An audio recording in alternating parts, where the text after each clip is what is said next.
Cabinet Secretary Dan Kazungu, my namesake. Welcome to studio. Thank you, Dan. Thank you very much. And just getting straight into it, President Uhuru Kenyatta in his inaugural speech spoke about a lot of resource and effort being put to boost various sectors, and one of them was the extractives and mining. Yes. So what for you as the person who is in the seat at the moment, what is the next phase of mining right now in Kenya? Based on at least what he's promised. Yeah, thanks, Dan. First of all, the mining industry is very excited. Very excited that we got that type of recognition on a solemn day, inauguration of the president at Kasarani. And the mining sector has come a long way. And for us, for the past 1 year, we've been very busy with reform to make it to a place where now we can take off and mining start contributing in a huge way as the economic pillar of this country, as is envisioned in the Vision 2030. So for us to get that recognition as a sector, we are super excited. But we're also challenged, because it means then that we must pull all stops to ensure that, show practically how the sector will produce the kind of numbers that require the agenda of the president in the second term. And so it's a mix of both. Very excited, very happy, especially coming at a time where next week we'll be hosting international investors here, mining investors, at Safari Park, in the second edition of the Kenya Mining Forum, where my colleagues, Minister of South Africa, Mosibendi Zwane, my colleague, Minister of Mining in Nigeria, Fayemi Kayode, are all coming down here to join us with other investors. That for us is a great thing, but it's also a challenge. And we've been sitting down to see the best way to have this sector contribute in that way. All right. And so we'll get into the mining forum in just a bit. But first, looking at where we've come from in terms of the mining sector, especially considering it's been a ministry that was formed not too long ago. It's not been one, it's been existent for many years. Some of the quick wins when it comes to such things, which are significant, are jobs. Yes. So within the past 5 or so years, how many jobs have been created through mining? And how many do you look forward to creating in the next number of years? If you look at the economic survey 2017, you'll be happy to know that mining is the third highest growth sector in the country, after tourism 13.5%, ICT at 9.7%, and now mining at 9.5%. In terms of jobs, the sector is yet to be consolidated, because if you even look at the growth of the sector, according to that 2017 economic survey, some of the key parts of the mining sector, like say soda ash, like construction sector, was never put together. So we still, working very closely with the Kenya Bureau of Statistics to ensure that all that consolidation, including our contribution to GDP, is put in the right perspective. But overall, we've seen a lot of jobs in large-scale mining operations like BES. We've seen, jobs coming up in Magadi, Soda, and we're seeing a lot of also opportunities in exploration. Remember, this year, Kenya became one of the top news when we discovered one of the biggest gold find in Africa, in the world, in Western Kenya, in Ikolomani. So there's a lot of exploration going on. So, and all these numbers have not been put together. There's a lot of service sector players coming as well to be part of this emerging mining sector. So we will be consolidating these figures so that we can give something that's accurate. So my question is, if you don't have these figures together, on what basis do you plan? Well, like I say, you just said, that mining is a new thing in Kenya in very many ways. Until last year, we never had a new law, a law to manage the mining sector in the country. We were relying on a 1940 Mining Act, which now we repealed last year, which made illegal for Africans to get involved in small-scale miners to get involved in mining. So there's a lot of that. So in fact, when we got the new law last year in May, when His Excellency the President gave us a new law, we shut down all the operations of the ministry to start doing cleanup, put institutions, processes, regulations went through the whole country, getting people to look at the new setup, the new jurisdiction that we are building across the country. And it's only up to July this year that we got our regulations approved by Parliament. So now we're opening up the sector to start doing serious business, to open up and to put all this data so that when we put, where we are, we are giving you data from a point of understanding. But To answer your question maybe in a different way, the mining sector last year was worth around 23 billion, 2015, and 2016 grew by around 25 or so billion. So there is growth there, and we got 16 billion from base resources alone, which is 50% of their revenue coming from the mining sector. So we do have this data that we're putting together. We are doing a study on artisanal miners. Around 140,000 to 150,000 artisanal miners are involved in the small-scale, day-to-day operation in mining in the country yet. But we're doing more of these studies to get exactly, because the mining sector is pretty wide, and we want to have solid figures for that. Okay, now with this growth of mining, and you're saying thousands of people already working in that, especially the small-scale miners, how do you regulate and make sure that the value that is due from the mines is actually what is being churned out, as opposed to you could have people who are getting to the mining business, they do not declare or put out all that is meant to be there, and it becomes a door for corruption, which has been an issue in the sector as well. Again, institutions, law, institution, regulations. Part of the institutions we're putting together is, and it's in law, it's in policy, is the establishment of the Mineral Audit Unit. We're beefing it up, where you have different cadre of professionals, engineers, financial analysts, accountants, who can go there and look at an operation in 360 degrees, see exactly whether what they say they're doing is what's coming up, so that we don't get cheated. But also, Dan, part of the reform agenda that we've done is to ensure that we have the right, like I say, the right strategy, the right policy, the right law. We have the most progressive mining law on the continent of Africa, which is based on Africa Mining Vision, the Vision 2030, and the Kenyan Constitution. Regulations, but more importantly, which is a big factor in many mining jurisdictions in Africa, is a taxation regime. We must come with our own fiscal structure that is based on win-win. Win for the investor, win for government, and win for the communities. And that's key, and we have that as well. And finally, what's also important is knowledge of your data. Where is your data? We have a building here. Who knows that there could be gold and diamonds under this building? We must know that. We must, and we're just about to carry out an airborne geophysical survey for the entire republic to know where our minerals are, so you don't get cheated. And so we have all that, and once we have the inspectorate working, we have the mineral audit working, then we're in control. And that's basically it. In mining, you must be in control from the mine to market and then in between. Right, so you've talked about regulations and institutions being put in place and the likes. So at the moment, do we have people who possibly go on the ground to do audits? And if so, are the personnel sufficient to be able to cover all areas in the country which have got mining? Dan, yes, we do. We have the mineral audit unit in place. We have the inspectorate. In fact, we just hired a number of, we just advertised, we just hired a good number of professionals who are joining us. Yes, we do have them, but of course, we must continue to beef it up. We must continue to strengthen our institutions. We must continue to do that, because we must be felt everywhere. Obviously, we also have to work with county governments, especially in the mining counties, work together to ensure that whatever is agreed, everybody it gets into mining, but abide by the laws. Because if we do that, then we will. So the answer is yes, we do.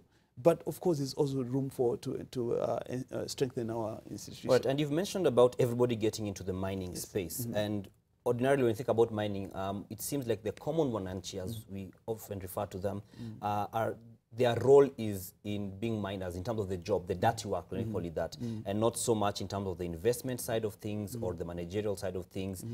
What is the role? You find, for instance, in other companies where we've got, say, in the blue-collar, blue-chip companies, someone is an investor in the same company, maybe they're working. So is there an allowance now or a provision for the miners themselves to be able to be part of this investment, as opposed to only being employees or workers? First of all, Dan, maybe that was the position then, but in the new mining jurisdiction that we're building right now, that's history. For us, Kenyans, wherever they are, whether you're local, whether you're here in Nairobi, you can be an investor in the mining sector. You can be, of course, a professional in the mining sector. You can take any other role. The local people, you should say local people, they can be, they can get into the business of mining themselves, And whether they're small or medium or whatever, they can get into. In fact, right now, one of the things we're doing is to set up what we call artisanal mining associations. We'll be going around right now. We've just done letters today to all mining counties in the country to set up at the very basic level, people who are involved in mining to come together as an association.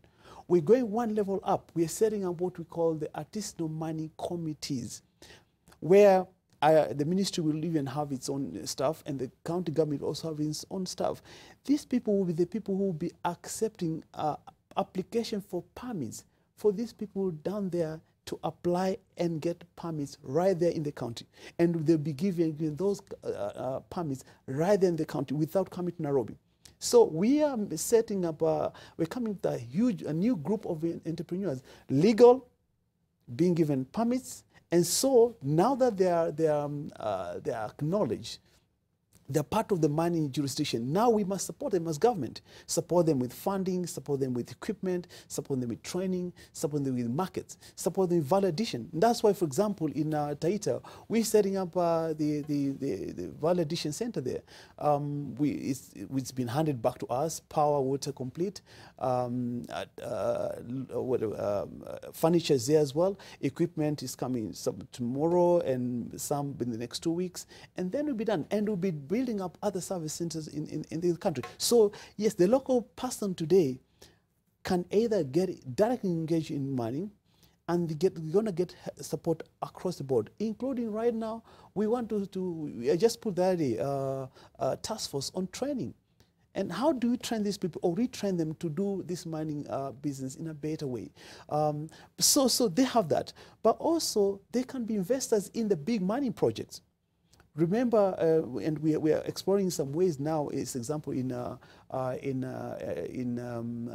Marakwet for Flospa, so that the community can actually own shares in these big mining projects. We want to do that. And by the way, according to the law, if any mining investment lists here the stock exchange, 20% of the shareholding must be Kenyan. Yes. So the Kenyans, including yourself, Dan, can become an investor.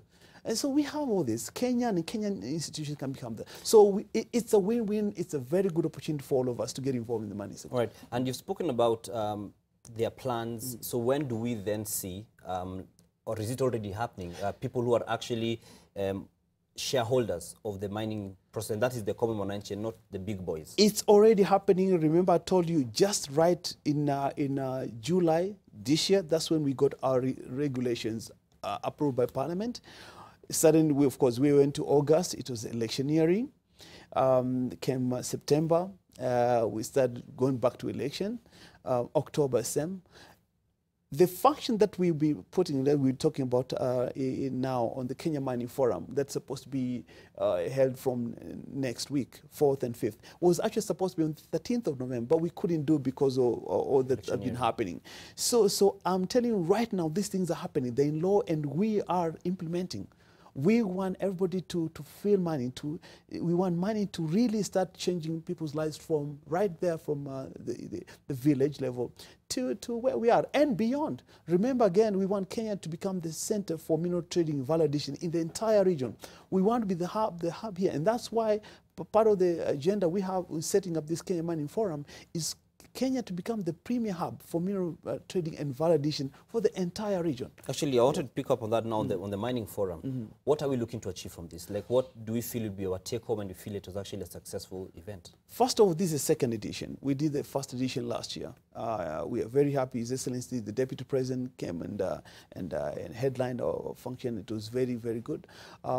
And now this time, we hope His Excellency the President will appear on headline our function next Monday. We'll be very thrilled and excited. One, awareness. You know, I'm talking to you right now. There's so many Kenyans in very high leadership position who have no idea about money yet. So first, creating awareness, because for you to see opportunity to invest in this sector, you must understand it, you must know it. And once we get that awareness and get you interested in it, That's number one. Number two, of course, we are inviting international investors here to come over, whether international mining operations, medium, small scale, artisanal miners, the whole breadth and length of it, we're bringing them here, whether it's exploration companies. So this is a stakeholder event where people can come and discuss policy matters, look at opportunities. And for us, this is an opportunity to set up Kenya to become that hub for mineral trading and value addition in the entire region, which again resonates with what the president was talking about, that everything that comes out of Kenya, we should do value addition on it, we should create more jobs on it, and we believe this is an opportunity for us. All right, and you've mentioned about 2016. What have we achieved since the 2016 forum that we can actually say we set out to do ABCD, and it's actually been achieved and actually justifies us now getting 2017? Otherwise, it may look like it was another talk shop, so to speak. No, right now we have done the policy and the reform work. We're done with that. So the biggest message right now is Kenya is open for business. Open for business, and we are looking for investors to work with us, whether it's a small scale, whether it's medium, whether it's a large scale, whether you're talking services sector, whether it's whatever sector. We want people to come here and invest, and that's why we say we are open for business. We open our doors now, and for us, we are very clear where the revenues come from. We're clear how we want this sector to grow. We want the mining sector to be the #1 revenue earner for this country. We're very clear about that, especially in these 5 years that we have now. And in how long do you think we can achieve that? Well, in my view, in the next 24 months and beyond, we can strongly become a very key player. And we already, remember, our next quarter, we'll be launching 2 very critical projects. One will be groundbreaking for the 170 to 200 billion gold resource in Western Kenya, in Kakamega. That's massive. Never had before. That's the biggest gold find ever in the country. 2, the first week of around February there, we will launch the airborne geophysical. So that's a 7 billion project to map the entire republic. These kind of things will now spark Kenya to become now the new mineral hub in the region. And of course, we'll continue engaging investment. For us now, it's investment. And look at revenues. We're setting up other institutions to ensure that we consolidate that gain. And I don't want to preempt many things that we're talking about here, but we are putting up many things that we are doing to ensure that first, mining becomes the key leading revenue earner for Kenya. We are very clear about that. We want to see ourselves in monetary terms that we are up there. Number 2, of course, that should be led by top investors, the multinationals, medium players, artisanal and small scale players. We don't want to leave anybody. So everybody will have their attention, and everybody must contribute to the growth. Maybe you can expound for us, excuse me, the gold facilities you're setting up in Kakamega, you said in Western Kenya. Yeah. Well, what exactly is it going to be? So we have this company called Acacia. They've been doing exploration in Western Kenya. Acacia is owned 60% by Barrick Gold, which is the #1 gold company in the world. So again, that's a good thing because we are attracting major players in Kenya, something unheard of. So that for us is big. So they've been doing exploration there. They've used up to 4 billion shillings to do exploration. They've done 2.8 billion now. They're using another 1.2 billion to just finalize the operations there. And last year, early this year, they made the announcement of 1.2 million ounces of gold of very high quality right here in Kenya. So the next stage right now is they're doing further advanced studies. And then in January, in Q1 next year, they come and do groundbreaking. Obviously, there'll be some work, a lot of work in the better part of next year. So we'll start seeing them really is now bringing revenue either towards the end of the year or 2019. So that's and then we see progress, we're seeing serious numbers all the way up. But having said that, that's not the only gold company in Kenya. We have a company that is in Kilima Pesa, Gold Plat in Longorian in Narok. which now has doubled their revenue in less than a few months when they came. They were mainly working in Ghana. They've brought the equipment here. And right now, we are seeing a lot of massive growth there as well. Karebe Mines in Nandi, despite some challenges there, they've been, for the existence they've been here, they've been giving us lots of revenue and royalties. And we believe there'll probably be a space for maybe around 20 small-scale operations, gold operations, which together they can become very, very massive as well. Okay, and when we talk about all these companies that are coming and they'll mine our minerals and check them out of the country, what specifically? I mean, who specifically is meant to be overlooking on your side to make sure that the costs that are coming in do not end up being, some of them are inflated? How is your audit process? You've got the audit team, right? But you also work with KRA, I believe. Of course. With KRA. So how do you make sure that this audit is legitimate? Well, like I say, we have our own staff. First of all, the one thing that you want to do is to ensure that you attract responsible mining companies. That's a good start, because you are as good as the team, the people that you have around you. People who are willing to play by the rules, to know that I am here, to extract, to get my return on investment, but I'm here also to ensure that I become part and parcel of the community. And the community can be the local community in any area in Kenya, but also the overall Kenyan community. So that's the first thing. And I think part of the meeting we have next week, we say we are here looking for responsible mining companies. And the responsible mining companies know they're here to work, they're here to make money, but they're here also not to cheat, to ensure that Kenya gets its piece. That's the first thing. Second, of course, we as the ministry mandated to do that, have put up these processes to ensure that we can go there periodically to check that everything is going on well. And you're right, we're working very closely with Kenya Revenue Authority to ensure that all these things, when they're declaring the revenue and taxes, it's according to our expectation. So all this is a multifaceted approach, and we believe that's the best way to do it. Okay, and in closing, just want to follow up on the base titanium thing issue. There's a push to have amendment of the royalties from 2.5% to be doubled. Where are we with that? Oh, we're in agreement. In fact, we just wanted to have this session with the leadership in the country, just to get that all to get the nod, if you like. But they were in agreement. We had that discussion since last year, and they've agreed to double it up to 5%. And by the way, how are they willing now to double their royalty from 2.5% that was then 2012 there to 5%? Why are they doing that? Because today, the #1 export out of the port of Mombasa is not tea, is not coffee, is not pyrethrum, it's minerals, it's titanium. And we got that status in December last year. At the time when there was all this global crisis on commodity crash, everywhere we went. But by the end of the year, mining minerals became the #1 export of the port of Mombasa through base. Number 2, of course, is tea. Number 3, coffee. Number 4, soda ash. So we're seeing certainly a shift, a growth, and that's the kind of thing we want. First thing, we want not just investors to come in, but we want them to be profitable. Because when they're profitable, they employ our people, they pay taxes, they pay royalty.